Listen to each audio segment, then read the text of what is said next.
If anything that I tell you sounds easy, it's not. Especially since we are used to being reactive people. And what I'm suggesting is you go from being a reactor to a processor. You need to learn not to react to every situation. That's why you breathe to buy yourself time. That's why you ask a question. When you ask a question, you're holding the other person accountable and responsible, not only for the words they're saying, but the tone that they're using. You know, I'm uncomfortable with you shouting at me. I need you not to shout, and then I'd be happy to respond. What? Well, okay, I guess I was shouting a little bit.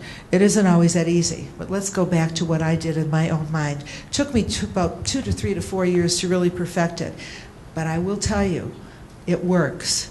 The last 2 or 3 years I was with the organization, and I was there a long time, she would come in with using caution, and I still have communication with her and consult. She would use caution, and she would use awe, and she treated me with a lot of respect. It would be like, is this a good time, Micki? You know?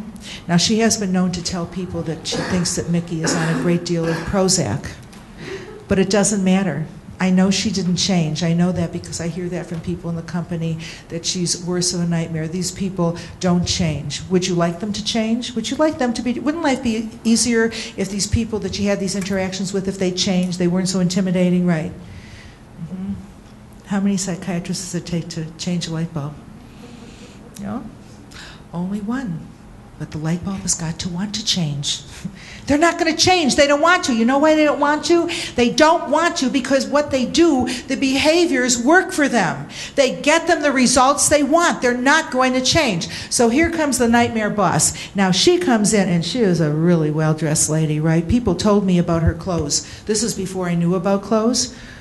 They gave me names of her clothes. I thought they were islands off the coast of Italy, you know, Prada, Escada, whatever. So she's very well dressed, but as she came in, I thought, here she comes, acting like a big baby again, and I got this view of her, and when I see her, I see it every time, wearing a big diaper and sucking her thumb with a bonnet. Right, and I start smiling. Of course, it was a designer diaper. And that made me smile. But these people, they don't want you to be happy. The first time I got this in my mind, and this is what I was going to do, I actually laughed out loud. That wasn't good. She came up to me and she said, "What's so funny?" And I started to melt again. Oh, no, I didn't mean it. And I had to condition myself. And when I would see the diaper coming, I would smile, and I would say, I'm just having a funny thought. Now, let me tell you what happened. They don't stop there. They go on to attack. These intimidators in our life, it could be in our personal or professional life, they go on for the attack. But once I have control, it's easier to maintain control. Once you're in control of the situation. Okay. This is like a little pop quiz, okay? If you want to be an effective, assertive communicator, the first thing you need to do is what? Breathe. To buy yourself time, to get control of yourself, to let the oxygen flow to your brain. The second thing you need to do is ask a question. When you ask a question, you're in control of the conversation. And somewhere in there, you have to interject humor, okay? Somewhere in there, you have to interject humor.